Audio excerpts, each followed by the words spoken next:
बोलिए सदगुरुदेव की जय। बंधु, मैंने जहां कल बात छोड़ी थी वहीं से चलूंगा। मलयागिर के चंदन में एक गुण है, ये मनमुख लोग इस बात को नहीं समझ पाएंगे। साहब बड़े बेहतरीन तरीके से इसको समझा रहे हैं। क्या बात है चंदन की, जिस भी पेड़ को स्पर्श करता है उसे चंदन बना देता है। लाजवाब गुण है, बाकी कोई ऐसा पेड़ नहीं है जो किसी भी पेड़ का स्पर्श करके अपने तद्रूप में परिवर्तित करे। सिर्फ ये गुण चंदन में है। मणि, आज तक कोई वैज्ञानिक मणि का सृजन नहीं कर सका। ये मणि केवल सर्प के कंठ में सृजित होती है। आज तक कोई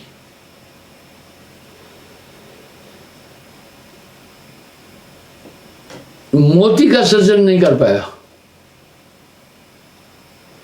मोती का सृजन सिर्फ सीपी करती है। आज तक कोई, आपने नहीं देखा होगा कोई मोती का सृजन कर पाया। कृत्रिम मोती बनते हैं। आज तक कोई कस्तूरी का सृजन नहीं कर पाया। वो केवल मृगा की नाभि में है। आप जितने भी परफ्यूम देखते हैं ऊपर से उनमें खुशबू है, पर उनमें कुछ ऐसे केमिकल हैं जो उस सुगंध को डिसल्यूट करके रखते हैं ताकि असेंबल नहीं हो पाए। उनका एक साइड इफेक्ट है। ऐसे ही नाम केवल एक पूर्ण सदगुरु के पास है, अन्यथा ये नाम कहीं संसार में मिल नहीं सकता है। इस तरह गुरुपुरे की वडी वडी आई, नानक पार उतारा जियो। लेकिन आज नाम के संदर्भ में संसार में काफी भ्रांतियां फैली हुई है। यहां साहब ने एक बात क्लियर की, इतनी बड़ी महिमा गुरु की है। आजकल कुछ ऐसे सक्ता पंथ है जो गुरु के महात्म को लोप कर रहे हैं। वेदों को उठाकर देखिए, ये उनके दिमाग की विकृति है, दिमाग का पतन है ये। आप वेदों को उठाकर देखें, साहब तो कह रहे हैं ध्यान मूलम गुरु रूपम, पारस सुरत संत के पास आ। यहां साहब फिर एक बात कह रहे हैं, पारस में और संत में, पारस में और संत में तू बड़ो अंतरो जान, वो लोहा कंचन करे ये कर ले आप समान। ऐसे प्रमाण कई जगह मिलते हैं। गुरु को कीजिए दंडवत, कोटि कोटि प्रणाम, कीट न जाने भृंग को, कर ले आप समान। अगर संतकाल के सभी महापुरुषों की वाणी का अध्ययन करेंगे तो मथेंगे तो एक तथ्य निकल आएगा कि गुरु एक ताकत देता है जिससे तुम्हें गुरु बदलेगा। गुरु बिन ज्ञान न उपजे, कोटिन करे उपाय, कोटिन करे उपाय। करोड़ों उपाय भी क्यों नहीं करे, लेकिन गुरु के बिना ज्ञान नहीं मिला। गुरु बिन हृदय शुद्ध ना हुई, कोटिन भांत करे जो कोई। अगर करोड़ों भी प्रयास करे, लेकिन बिना एक अदद गुरु के आपका हृदय शुद्ध नहीं हो सकता। गुरु बिन हृदय शुद्ध ना हुई, कोटिन भांत करे जो कोई। गुरु को कीजिए दंडवत, कोटि कोटि प्रणाम, कीट न जाने भृंग को, वह कर ले आप समान। भृंगा एक लाजवाब कीट है तो 27 लाख कीटों में भृंगा भी कीट है, पर गजब है। उसकी फीमेल नहीं है, वो किसी भी जीव का भ्रूण परिवर्तित कर देता है अपनी आवाज से। क्या बात है! वो अपनी आवाज से उसे बदल देता है। यह टेक्नोलॉजी अभी तक वैज्ञानिकों के पास भी नहीं है, किसी के भी पास नहीं है। अभी यहां साहब कह रहे हैं, गुरु को कीजिए दंडवत, कोटि कोटि प्रणाम, कीट न जाने भ्रंग को, कर ले आप समान। अपने समान बना लेता है। ऐसी ताकत कहां से आ गई एक महापुरुष में, गुरु में, जो आपको बदलने की ताकत रखता है। हालांकि मेडिकल साइंस भी कुछ ऐसे दावे करती है, लेकिन वो कसौटी पर खड़े नहीं उतरते हैं। यहां साहब एक शब्द पुनः कह रहे हैं, गुरु समान नहीं दाता। अब आगे क्या बोल रहे हैं अपने शब्द में? भ्रंग मता होए जय पासा, सोई गुरु सत्य धर्मदासा। भ्रंगमता क्या है? वो जैसे भ्रंगा कीट को बदल देता है, ऐसे ही गुरु बदल देगा। अब यहां एक प्रश्न, एक बात उठी। मैंने भ्रंगे का उदाहरण कई बार दिया।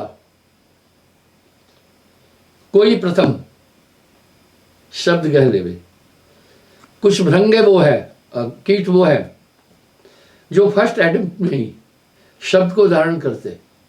कोई दूजा,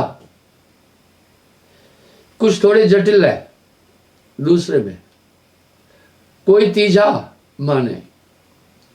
अगर वो तीसरे शब्द पर भी नहीं आता है, सोपन कीट आश्रय रहे, वो फिर कीट के बरोबर होता है। अब यहां साहब जो शब्द कह रहे, भ्रंग मता होए जय पासा, सोई गुरु सत्य धर्मदासा। अब यहां एक और प्रमाण दे रहे हैं, गुरु सिकली कर कीजिए, मने मस्कला दे।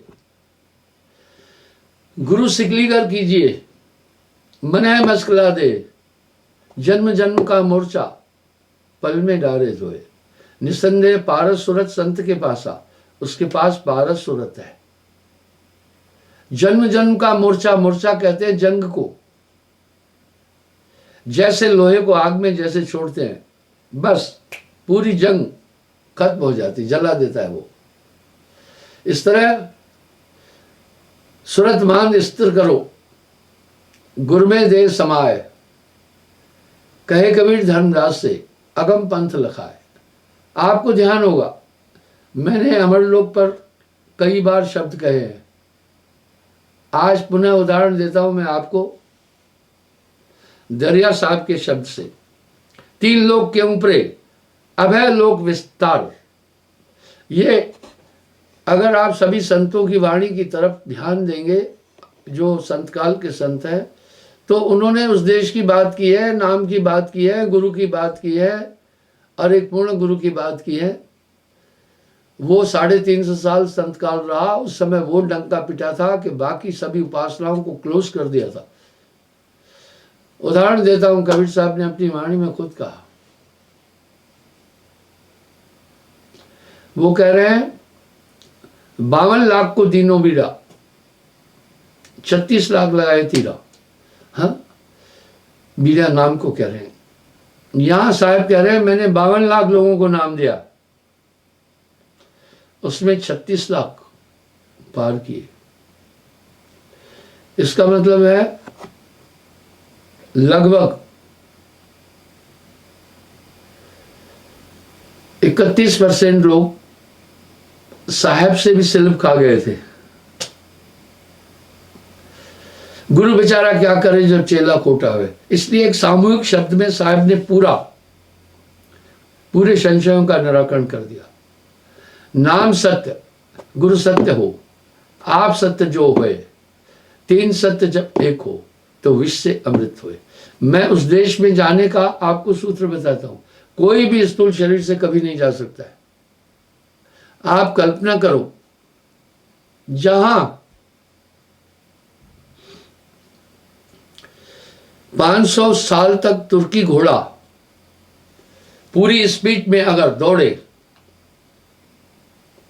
उतना सफर नहीं तय कर सकता जितना अध्यात्म सफर एक पल में किया जाता है। ये सब कपोल कल्पित बातें नहीं है। आपका जो ध्यान है आत्मा है। जो गुरु बसे बनारसी दीजिए सूरत पठाए, सूरत तुरी असवार है, पल आवे पल जाए। यहां बस सूरत पर साहब ने बहुत जोर दिया। सूरत संभाले काज है, तू ना भरम भुलाए, मन सयार मनसा लहर, बह कतौ ना जाए। सयार समुद्र को कहते हैं, मन तो समुद्र की तरह है। मनसा कहते हैं कल इच्छाओं को। बोला मन की तरंग में उलझना नहीं, बह नहीं जाना। तभी तो वो क्या करता है, कंसंट्रेटली 24 घंटे आपके ध्यान पर हमला करता है। बस सूरत संभाले काज है, तू ना भरम भुलाए, मन सयार मनसा लहर, बह कतौ ना जाए। ऐसे ही नहीं है, मैंने पहले भी उदाहरण दिया। राम जी ने वशिष्ठ मुनि को गुरु ऐसे ही नहीं किया। वशिष्ठ मुनि तो वेश्या के पुत्र थे। वेश्या ने घोर तपस्या करके ब्रह्मा जी से वरदान मांगा था, मेरा आप जैसा पुत्र हो। इसलिए वशिष्ठ को ब्रह्मा के अवतारों में माना जाता है। और मैंने आपको पिछले सत्संगों में बताया था कि त्रेता में साहब ने वशिष्ठ जी को ज्ञान दिया था, और त्रेता के अंत में दुर्वासा जी को भी रामकृष्ण से को बड़ा, तिन भी तो गुरु कीन, तीन लोक के नायका गुरु आगे अधीन। तो कहने का मतलब था आखिर क्या जरूरत पड़ी। तो गोस्वामी जी की वाणी पर अगर आप अध्ययन करेंगे वहां भी ये प्रमाण मिल रहा है, गुर बिन भव निध तरह न कोई, गुर बिन भव निध तरह न कोई, जो बिरंच शंकर सम होई। बिरंच तो ब्रह्मा जी, शंकर। आखिर क्या ऐसी बात है, एक टेक्नोलॉजी है ये। इसका भी मैंने कई बार उल्लेख किया है। डॉक्टर के अंदर डॉक्टर है, पर डॉक्टर अपने अंदर का डॉक्टर निकालने में 5 साल लगाता है। उसकी थ्योरी क्या है पता है? उसकी थ्योरी है थ्रो वाणिंगे। इस तरह आप देख रहे हैं प्राचीन काल में लोग पैदल चलते थे, गाड़ियां नहीं थी, लेकिन अभी वो थ्योरी उतनी सक्सेस नहीं है। प्राचीन काल में लोग नावों पर चलते थे, हवाई जहाज नहीं थे, कोई अमेरिका जा ही नहीं सकता था। इस ब्रह्मांड को बने बहुत समय हुआ, लेकिन कोलंबस सिर्फ 400 साल पहले ही अमेरिका जा पाया, बाकी कोई मनुष्य नहीं गया था। कोलंबस से पहले वहां कोई नहीं गया था। वजह एक थी, ब्रिटेन और अमेरिका के बीच में जो समुद्र है और दोनों की दूरी 6000 किलोमीटर से भी ज्यादा है। उस समय कोई नाविक, नेविगेटर्स नहीं थे, कंपस नहीं थे, कोई भी समुद्र में आगे ज्यादा जाने का रिस्क नहीं लेता था। हाँ, कुछ वो तारों से, अन्य चीजों से दिशाओं का मूल्यांकन करते थे। आज आप देखें जितने भी विमान चल रहे हैं, सैटेलाइट से उन्हें गाइड किया जा रहा है। जितने भी शिप चल रहे हैं उनको सैटेलाइट से गाइड किया जा रहा है। अगर डिस्कनेक्ट हो जाएंगे तो भटक जाएंगे। इस तरह नाम के बाद एक ऐसा पावर आपके अंदर गुरु स्थापित करता है जो आपको पूरी उम्र ज्ञान देता रहेगा। तभी तो साहब एक शब्द कह रहे हैं, गुरु सजीवन नाम बताए। अब यहां थोड़ा चिंतन करने की बात है। सजीव और निर्जीव क्या है? आप हम सब सजीव और निर्जीव की परिभाषा को समझते हैं। जिसमें प्राण नहीं, जो मूवमेंट नहीं कर सके, जो बोलचाल नहीं सके, जो क्रियान्वित नहीं हो सके, वो निर्जीव है। सजीव जो क्रियाएं कर सके, जिसमें जीवन है। इसलिए गुरु सजीव नाम देता है। साहब ने ऐसे नहीं बोला, कोटि नाम संसार में तिनते मुक्ति न होए, मूल नाम जे गुप्त है बूझे बड़ला कोई। अब कुछ लोग ये पूरी थ्योरी को अपने पास रखते हैं, उसी के अनुसार बात करते हैं, उसी के अनुसार बात करते हैं। अगला आदमी सोचता है कि ये पहुंचा हुआ है। बड़ा मुश्किल है। कई बार जब मैं गुरु के लक्षण बोलता हूं तो दुनिया नाराज हो जाती है। मेरे एक सत्संगी को, मेरा एक भ्रमित सत्संगी जो अहंकारवश दूसरी जगह को ग्रहण किया, तो मेरे सत्संगी को बोल रहा था वहां उसके पास सब कुछ है, वो पूरा गुरु है। मेरे सत्संगी ने उससे एक सवाल किया, क्या वो शादीशुदा है? हाँ, बोला है। गृहस्थ में रह रहा है? बोला है। बोला वो तो एक पूर्ण गुरु की पहली शर्त पर ही फेल है। मैंने कई बार, ये मैं अहंकारवश नहीं कह रहा हूं, ईर्ष्यावश नहीं कह रहा हूं, गुरु, अब धर्मदास जी ने भी कहा, मुझसे भी कई लोग कई तरह के प्रश्न पूछते हैं। बोला सभी कहते हैं हमारा गुरु सच्चा है, हमारा गुरु सच्चा है, आखिर गुरु को परखने की कोई कसौटी है क्या? मैं कहा हाँ। वाह, कसौटी तो जरूरी होती है। सोने को परखने की एक कसौटी है, वो कसौटी पत्थर की है। पहली बात तो सुनार सोने को हाथ में लेते ही बता देगा। मैंने एक सुनार से पूछा कि आपने इसको हाथ में लेते ही बता दिया कि ये सोना नहीं है, क्या पैमाना है? बोला गुरुजी, सोना एक वजनदार धातु है। सोना लोहे से भी ज्यादा वजनदार है। जितने भी धातु हैं उनमें से सोना सबसे वजनदार धातु है। बोला अगर हमें यह जानना होता है कि इसमें मिलावट कितनी है, तो एक पत्थर की कसौटी है, काला पत्थर है, उसको कसौटी कहते हैं। उस पर ऐसे लकीर खींच देते हैं, हाथ में सोना है, उसमें हम देखते हैं जो सही सोना होगा वो बिंदु है, यानी लकीर तो कई बिंदुओं का समावेशन है, अच्छी आएगी। जिस लकीर में बीच बीच में गैप है, हम उसके माध्यम से जान जाते हैं कि इस सोने में कितनी मिलावट, कितना % मिलावट है। वाह, कसौटी है। गुरु को परखने की भी कसौटी है। दूसरा, जौहरी हीरे को परखता है। क्या बात है। ठीक वैसा ही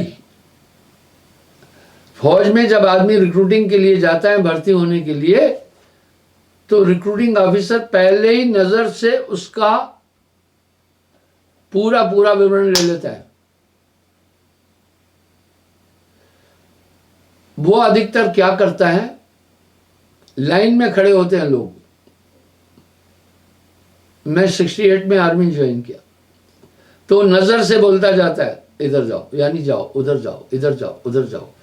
फिर वो खड़ा करता है 1 मिनट, दोनों एड़ियां मिलाकर सीधे खड़े हो जाओ। अगर एड़ी मिलाने के बाद घुटने मिल रहे हैं, भर्ती नहीं करेगा। इसका मतलब है उसकी टांगें टेढ़ी हैं, जब दौड़ेगा तो आपस में टकराएगी। फिर वो क्या करता है, देखिए, बाकी तो मेडिकल बाद में होता है। फिर वो ऐसे खड़ा करता है, अगर हाथ हिल रहे हैं तो उसको भर्ती नहीं करेगा, क्योंकि अगर हाथ हिल रहे हैं तो वो निशाना नहीं चला सकेगा। वजह यह है, राइफल पकड़कर जब निशाना चलाना है, अगर आपके हाथ हिल रहे हैं, कंपायमान हो रहे हैं, तो गोली टारगेट पर नहीं लग करके गोली सीधी चांद की तरफ चली जाएगी। फिर बाजुओं को यूं करके देखता है, अगर ये बाजू ये यूं दोनों उंगली मिलाने के बाद बीच में गैप नहीं है, जैसे देखो अभी बीच में गैप है। अगर गैप नहीं है इसका मतलब है बाजू टेढ़े हैं, बाजू में ताकत नहीं होगी। मैं छोटा था, जब मैं भर्ती होने गया तो मुझे रिक्रूटिंग ऑफिसर कहा, यार अभी तुम बच्चे की तरह कोमल हो, वहाँ घायल हो जाओगे। और मुझे वो कह रहा था ट्रेडमैन के लिए। मैंने कहा नहीं, मैं लड़ाकू फौज में जाना है। पता है उसने मुझे कैसे आजमाया? मुझे कहा मुझसे पंजा लड़ाओ। वह पंजा तो मेरा मेन इवेंट था। जब मैंने पंजा उससे लड़ाया, वास्तविकता बताता हूँ, बड़ा लंबा चौड़ा सरदार ऑफिसर था, कर्नल। जब मैंने पंजा लड़ाया बोला शाबाश, बहुत ताकतवर है। कहने का मतलब है मेडिकल तो बाद में हुआ, अंदर में गुरु के पास क्या है ये तो बाद में जाना जाएगा, पहले बाहर से तो देखिए ना। तो वो रिक्रूटिंग ऑफिसर पहले बाहरी शरीर की स्थितियों को देखता है, उंगलियों को देखता है, पैर की उंगलियों को देखता है, पैर के तलवे को देखता है गैप है या नहीं है। यानी काफी तो बाहरी भी वो अपना परीक्षण कर लेता है। इस तरह गुरु के दोनों तत्व के परीक्षण की कसौटियां हैं भाई, वो कसौटी है। उसके बाद फिर मेडिकल होता है। मेडिकल बहुत जबरदस्त तरीके का होता है। भर्ती होने के समय बहुत तगड़ा मेडिकल होता है। सब चीजों को चेक किया जाता है, पूरी बॉडी के ऑर्गन्स को चेक किया जाता है, वाइटल ऑर्गन चेक किए जाते हैं, मूलाधार चक्र को चेक किया जाता है, इसको बवासीर वगैरह का रोग तो नहीं है, शिशन इंद्रिय आदि को चेक किया जाता है। फिर बहुत बारीकी में जाते हैं। तो मेडिकल तो अलग चीज है, लेकिन पहले जो वो नजर से देखता है वो इस तरह गुरु के लक्षण। मुझे कहा महाराज सब कहते हैं, यही बात धर्मदास जी ने भी पूछी साहब से, कैसे सदगुरु लख पड़ेगी। साहब कहो सदगुरु सहदानी, कैसे सदगुरु को पहचानी। सहदानी कहते हैं परिचय को। तो अब यहां साहब कह रहे हैं गुरु के लक्षण कहता हूं सुनो धीर चित्त लाए। बोला चित्त दे करके सुन। प्रथम निर्वासना, जिसमें जो सेक्स नहीं करे।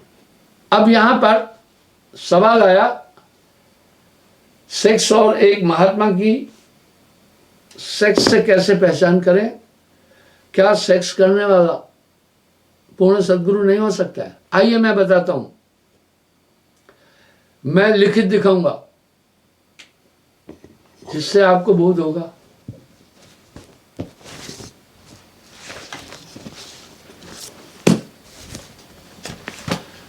साहब के शब्दों में बड़ा वजन है। आखिर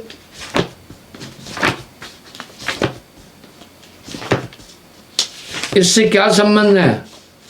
एक पूर्ण अस्तित्व को प्राप्त व्यक्ति, एक पूर्ण सदगुरु के लिए जो ये लक्षण बोले जा रहे हैं उनको आप ध्यान से समझें। अभी जब मैं लक्षण बोलता हूं तो लोग मुझे कुछ महात्माओं का उदाहरण देते हैं, ये भी ग्रस्त था, इसके भी बच्चे थे, ऐसा था वैसा था। मैं कहता भैया उनके बच्चे थे, जब दुनिया का कल्याण करने निकले थे तब वो सब छोड़कर आए थे। वो तब अपनी जनानी लेकर आसन पर नहीं बैठे हुए थे, पर वही बात है ना, कहे कबीर कहबे करब ना करबे तो करबे क्या करब।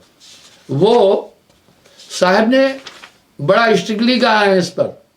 जब ये बात मैं बोलता हूं तो यहां सब चिढ़ जाते हैं, बहुत मुझे भला बुरा भी कहते हैं।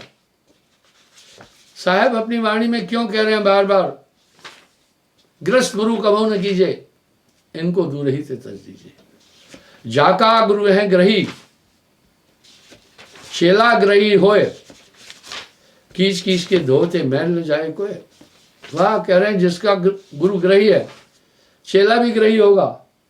कीच कीच के, कीचड़ से कीचड़ नहीं धोई जा सकती है, कीच कीच के धोते मैल न जाने कोई। हिदायत दे रहे हैं फिर, ग्रस्त गुरु कबो न कीजिए, ग्रस्त गुरु कबो न कीजिए, इनको दूर ही से तज लीजिए। कह रहे भाई इनको तो दूर से ही छोड़ देना। जाका गुरु है ग्रही चेला ग्रही होए, कीच कीच के धोते मैल न जाए को।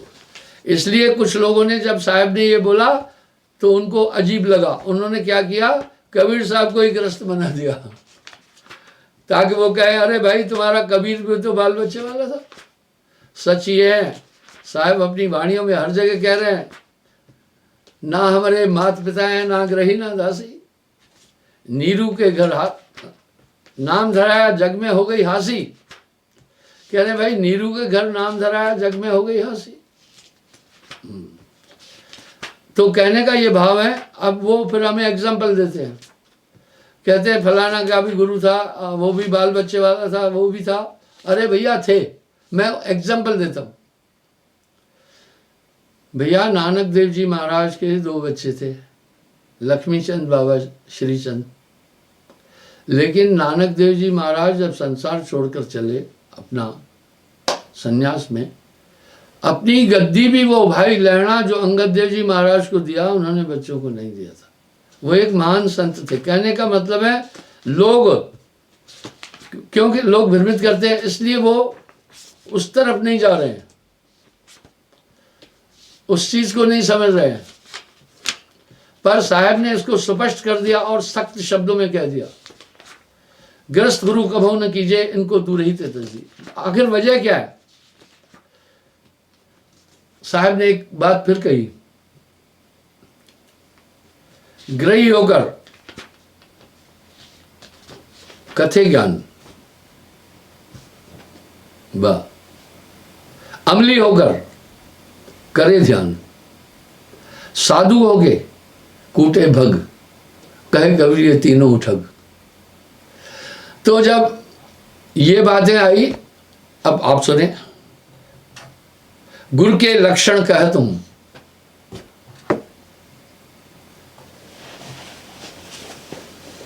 सुनो धीर चितलाए, राग द्वेष दोनों से नारा, ऐसा गुरु शिष्य को तारे, आश्रा तृष्णा कुबुद जलाए, तन मन वचन सदस, निरालंब भ्रम रहत उदासी, निर्विकार जानो निर्वासी। कह रहे निर्वासी यानी जिसमें वासना नहीं हो, जो संभोग नहीं करे। वजह मैंने ये बात कई बार दोहराई है, जिस इंसान को दौरा आता है फिट्स का, वो चाहे पीएचडी होगा, उसका दिमाग ठीक नहीं होगा।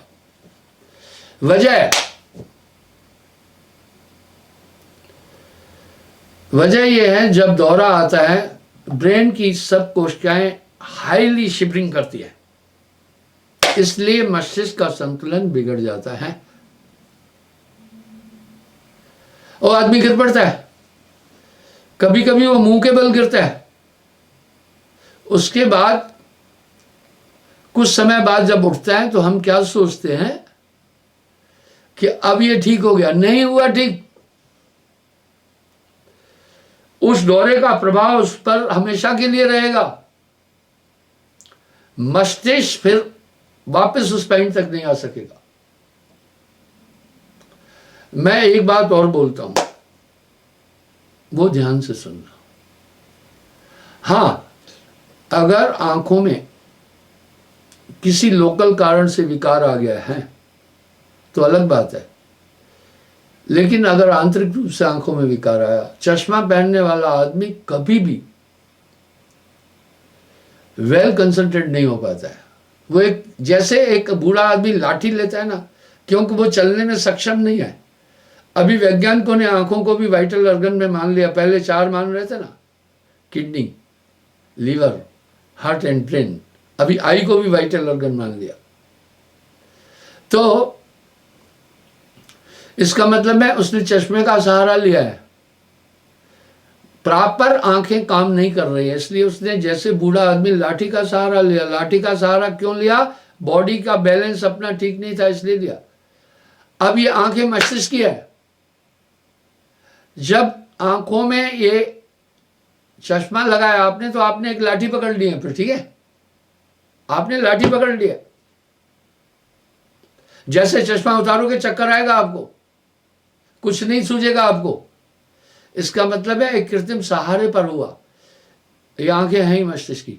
इस तरह जिस समय आदमी सेक्स करता है शास्त्र अनुकूल, उसके मस्तिष्क में पूरा एक तरह का उन्माद पैदा होता है। वो उन्माद उसके ब्रेन के और अंतर कंट्रोल को पूरा हिला देता है। नहीं तो प्रमाण देता हूं, आप उस प्रमाण से समझिए। पराशर ऋषि 1000 साल तप करके आया और मच्छोदरी के साथ में सहवास करने से उसका तप नष्ट हो गया। मैं ये पूछना चाहता हूं, संभोग क्रिया शास्त्रानुकूल, इस पर तो 42 ग्रंथ लिखे हुए हैं।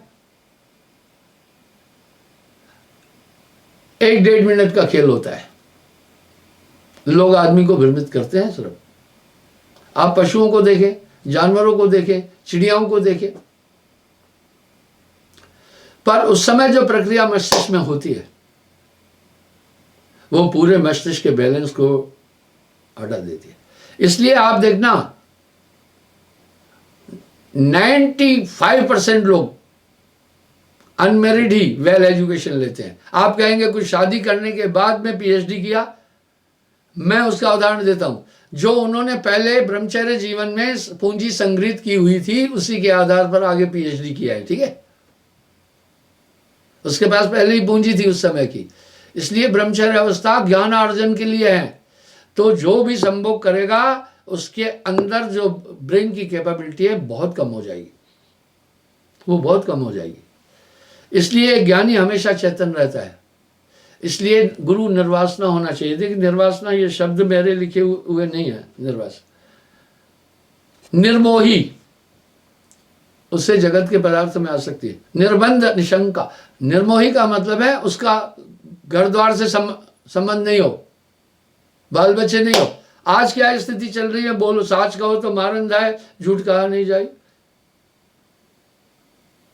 बाप जाता है, बेटा गद्दी पर बैठ जाता है। प्राचीन काल में हमारे देश में राजा का चयन लोकतंत्र भारत में पहले से ही है। राजा कभी अपने बच्चे को राजा नहीं बनाता था और प्रजा वो कहता था, अब मैं बूढ़ा हो गया भाई, जनता जनार्दन को कहता था, उस नाम का प्रपोज आता था, उसको राजा बनाता। जब से वंशवाद शुरू हुआ तब से भ्रष्टाचार हुआ। इसलिए अध्यात्म में भी ऐसा ही हुआ। अगर संतों को आप पूरा देखेंगे तो उन्होंने, उनकी जीवनी अलग है। सावधान निर्माण निबंका, सारग्राही। अब सारग्राही क्या है? अपनी हक की कमाई खाने वाला। मैं आपेक्ष नहीं कर रहा हूं, पर साच कहो तो मारन जाए। आजकल मैं महात्माओं के ठाठ देखता हूं तो सब मुझे कहेंगे ये निंदक है। वो एक राजसी जीवन जीते हैं, एक सन्यासी का जीवन नहीं है। मेरा सवाल है, नानक देव जी का कौन था बॉडीगार्ड? कबीर साहब का कौन था बॉडीगार्ड? बाकी जो महापुरुष हुए उच्च कोटि के, जिनके पास बड़े बड़े राजे महाराजा थे, रविदास महाराज का कौन हुआ? गोस्वामी तुलसीदास जी का कौन बॉडीगार्ड था? हमारे पूर्व ऋषि मुनि हुए, उनका कौन बॉडीगार्ड था? उनकी जीवन शैली को देखो, ये तो वैभव का जीवन जी रहे हैं।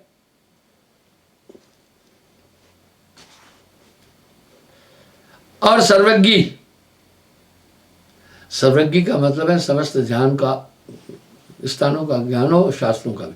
अजाचक जन निरअभिमानी, यानी मांगे नहीं भीख। आजकल तो इंटरनेट पर भीख मांगी जाती है, कोई ना कोई बात कह के, पर जैसे हम सच बोलेंगे तो दुनिया कहेगी ये बड़ा निंदक आदमी है।